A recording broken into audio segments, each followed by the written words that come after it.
Sa huling araw ng Sapatos Festival sa Marikina, ilang babae pati mga lalaki ang nagkarerahan habang nakamataas na takong. May news to go si Lay Alves live. Lay.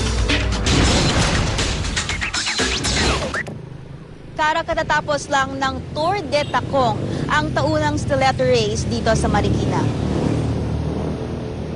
Unahin po natin patakbuhin yung mga kababaihan. Bago pa mag-alas 6 ng umaga, handa na ang mga contestants sa Tour de Takong. Suot ang kanilang nagagandahang stiletto na 3 inches ang minimum height.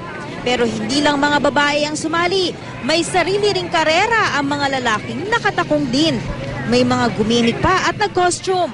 Maya-maya pa, nagsimula na ang karera. 500 meters ang racetrack. Pagsimula ng takbuhan, may mga napakabilis pa rin ang takbo na tila running shoes lang ang suot. Pero marami ring iika-ika na, wala pa man sa kalahati ng karera. Ang talagang runner na si Janet Lumidaw ang first place sa mga babae. Nervous po, tapos sobrang hirap kasi sakit-sakit po talaga sa paa. Tapos lalo po nakakatensya yung mga sigaw ng tao. Kaya nanginginig na po yung tuhod ko kanina, pero dahil sa mga sigaw po ng tao kahit pa paano nawawala. So, kaya masaya po sobra. Ang syulelat naman, ang bride na si Glendoly Rose Sumait. First time ko lang mag-heels sa tumakbo at lalo naka-gown pa ako, naka-wedding gown. Parang hinahabol ko lang yung groom ko, pero at least enjoy. Pagkatapos ng mga babae, mga lalaki naman ang nagkarera. Kahit hirap sa takong, mabilis pa rin natapos ng runner ding si Gerald De Asis ang karera.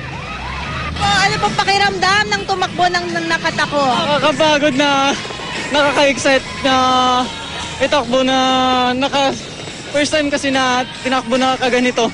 So, masakit. Si Kimber Sarmiento naman ang syulelat. Hindi po kasi ako sanay magtakong eh. Masakit po sa binti eh. 10,000 pesos ang premyo ng mga nanalo. May mga special awardee na Most Glamorous, Pretty in Heels, at Shoe Sexy. Mabalitaan natin, merong stiletto race sa ibang bansa, no? So, dito sa atin, since Marikina is the shoe capital of the Philippines, ito ang sentro ng mga paggawa ng sapatos sa ating bansa. So, minabuti namin na magkaroon din ng mga ganong karera o mga palaro para bahagi ng promotion ng ating industriya. Ngayon ang huling araw ng mga aktibidad para sa Sapatos Festival, pero magpapatuloy ang kanilang shoe fair hanggang December 31 kung saan mahigit 60,000 pairs na ang nabenta. Tara? Maraming salamat, Lay Alves.